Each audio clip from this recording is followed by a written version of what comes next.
조갑제 TV 시청자 여러분 안녕하십니까. 문재인 대통령이 베트남을 방문하고 있습니다. 이 국가 주석을 만나가지고 한국군이 베트남 전에 참전한 것이 잘못된 것처럼 사과를 했다고 합니다. 사과할 일이 아니고 사과를 받아야 될 일입니다. 전쟁 범죄를 저지른 행위자는 북한 당시의 공산군인 울맹이었습니다. 그런데 우리가 5,000명이 또 전사를 했습니다. 10,000명이 다쳤어요. 또 고엽제 피해자도 많습니다. 그것은 호지명이가 국제합의에 의한 17도선을 지키지 않고 남침해가지고 정비군을 15만 명이나 보내가지고 남쪽에서 일어난 반란군 베토콩과 손을 잡고 베토콩인 것처럼 위장을 해가지고 군복도 입지 않고 게리라전을 하는 바람에 미군이 참전하고 한국군이 미국을 도와서 참전했던 것입니다. 자유를 지키기 위한 전쟁이었습니다. 침략자를 응징하기 위한 전쟁이었습니다. 그 전쟁을 통해서 한국은 국가 이익을, 경제적 이익도 보고 베트남으로 빠지려고 하는 국군 일개 사단을 붙잡아 두고, 그리고 무엇보다도 한미동맹을 강화했습니다.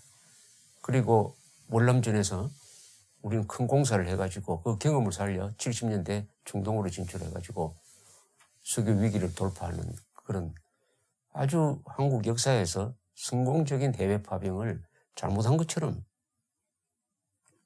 사과를 했다니까 참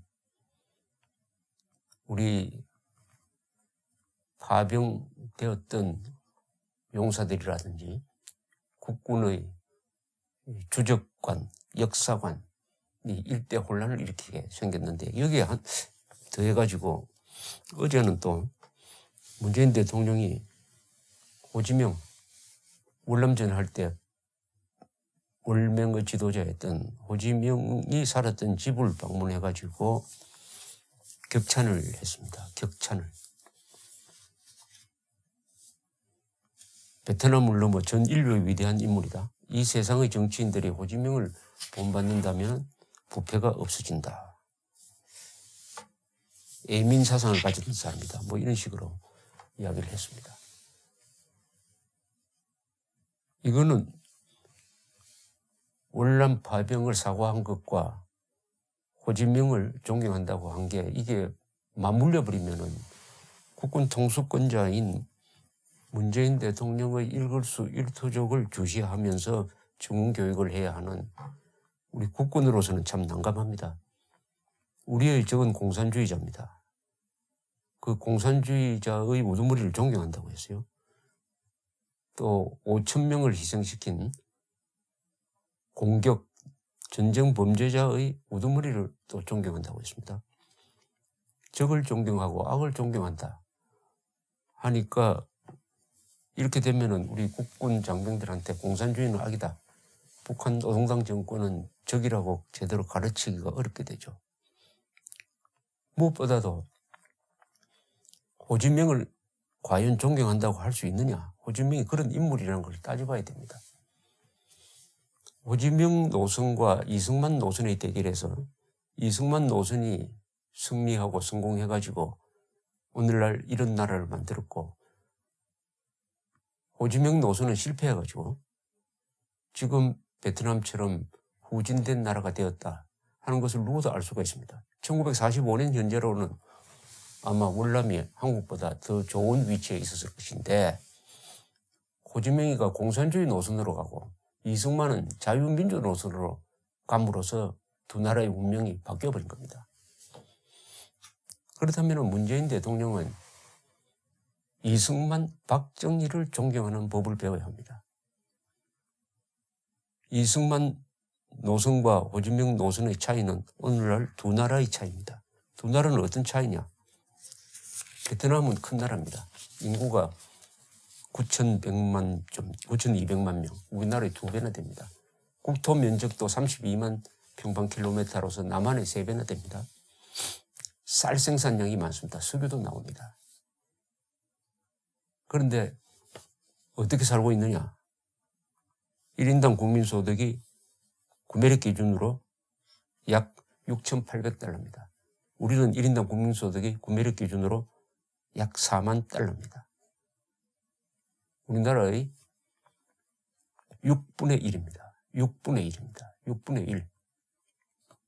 그리고 사회, 복지 이런 요소들을 감안한 삶의 질 통계에서는 한국은 세계 185개국 중에서 12등, 15등, 18등을 하고 있습니다. 베트남은 127등입니다. 베트남은 독재국가입니다. 한국은 자유민주국가입니다. 베트남은 그래도 잘하는 편입니다. 특히 북한에 비교하면 잘하는 편이에요. 그래서 한국 기업이 많이 진출해 있습니다. 한국 기업의 도움을 받아서 베트남 경제가 주변 국가 중에서는 그래도 열심히 하고 있는 편입니다. 이것은 호지민 노선이 아닙니다. 지금의 베트남은 호지민 노선을 따르지 않습니다. 호지민 노선을 극복해가지고 지금의 베트남은 이승만 노선을 따르고 있습니다. 정치는 통제를 하지만은 경제는 자유시장 경제를 지금 채택해가지고 또 무역 입국 정책을 펴고 있습니다. 이것은 박정희 노선입니다. 베트남은 이승만 박정희 노선을 따르고 있어요. 호지민 노선으로 갔더니 통일까지는 할 수 있었는데 그것도 300만 명이나 죽여가면서 할 수 있었는데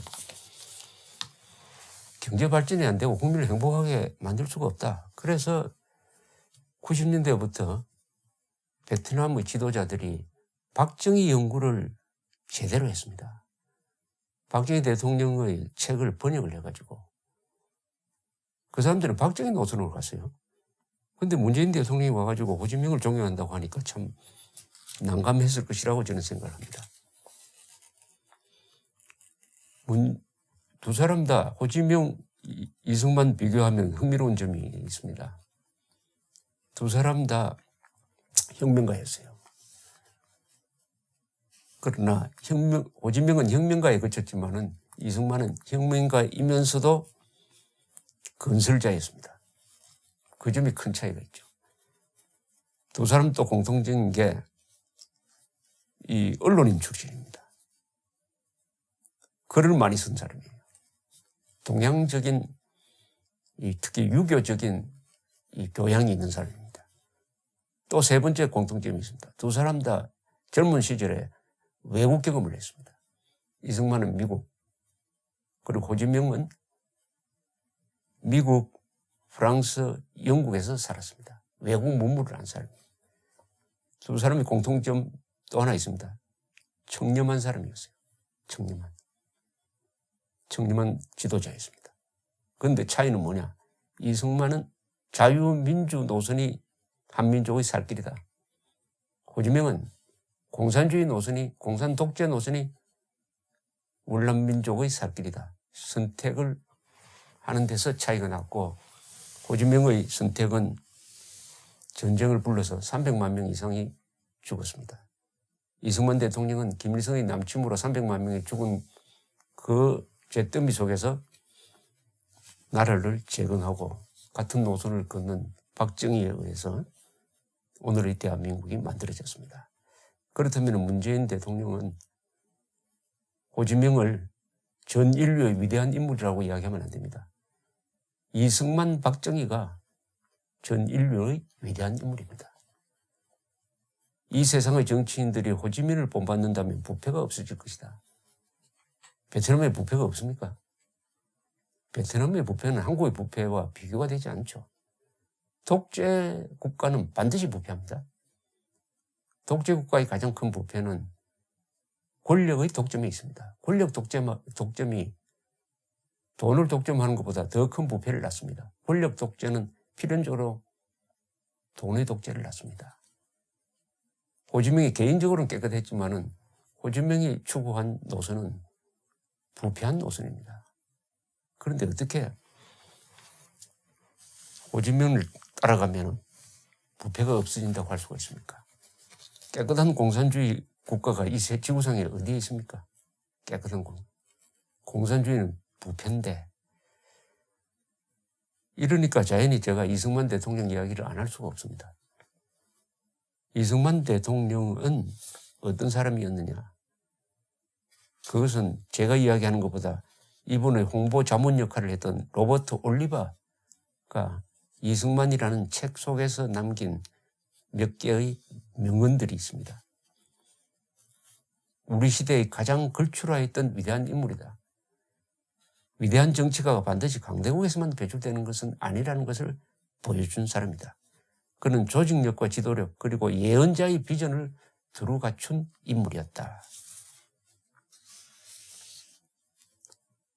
이승만의 진면목은 자신의 신념이 세계의 여론이나 최강국의 정책의 정면으로 배치되는 경우에도 자신의 길을 걸어가는 인물이었다. 그는 역사의 길이라고 믿으면 주저없이 나섰고 뒤늦게 쫓아오는 이들을 기다렸다. 그는 위대한 정치적 예언자의 한 사람으로 역사에 남아야 할 인물이다. 이렇게 요약을 했습니다. 이승만을 평가할 때 가장 우리로서는 몇 가지 나라를 세운 것, 자유민주주의 체제로 나라를 세운 것, 공산군의 남침에 저항을 해가지고 대한민국을 지키고 더 나아가서 자유세계를 지켜낸 것, 자유진영을 결속시켜서 결국은 공산주의를 무너뜨리도록 한 것, 그리고 교육을 확충을 해가지고 여성까지 교육을 시켜서 한국에서 지금 여성들의 파워가 이렇게 세도록 만든 진정한 혁명가입니다. 여성을 해방시켰습니다. 무엇보다도 농지개혁을 통해 가지고 농민들을 해방시킨 사람이죠. 농지개혁, 교육개혁, 그리고 한미동맹을 만들어서 전쟁 재발을 막았던 사람입니다. 그러니까 자유를 선물한 사람이죠. 자유를 선물한 사람. 그런데 문재인 대통령은 민주주의자라고 합니다. 우리 역사 속에서 민주주의 정권은 3번밖에 없었다고 합니다. 그 3번은 김대중, 노무현, 문재인 새 정부만 민주주의 정부라고 강변하는 사람이에요. 그런데 그 사람이 존경한다고 공개적으로 말하는 사람은 윤희상, 신영복, 호지명입니다. 세 사람의 공통점은 독재자이거나 독재자 추종자입니다. 즉 공산 독재자이거나 공산 독재자 추종하는 사람을 존경한다고 합니다. 그러면서 내가 민주주의자다 이렇게 이야기를 합니다. 그럼 그 민주주의는 뭘까요? 이승만 대통령이 선포한 자유민주주의, 우리 헌법에 적혀있는 자유민주적 기본 질서를 최고 규범으로 하는 그 민주주의가 아닌 건 분명합니다. 그럼 무슨 민주주의냐? 호지명을 존경하고 김일성주의자 신영복을 존경하고 김일성 추종자 윤희상을 존경한다고 말한 것으로 보아 문재인 대통령이 말하는 민주주의는 자유민주주의가 아닌 것은 분명합니다. 헌법에 반대되는 민주주의관을 갖고 있다는 것이 분명합니다. 공산주의자들은 프롤레타리아트 독재가 민주주의라고 이야기합니다. 혹시 그런 민주주의관을 갖고 있는지 하는 의심이 들 정도입니다. 문재인 대통령 입에서 김일성을 존경한다는 말이 나올까 조마조마합니다.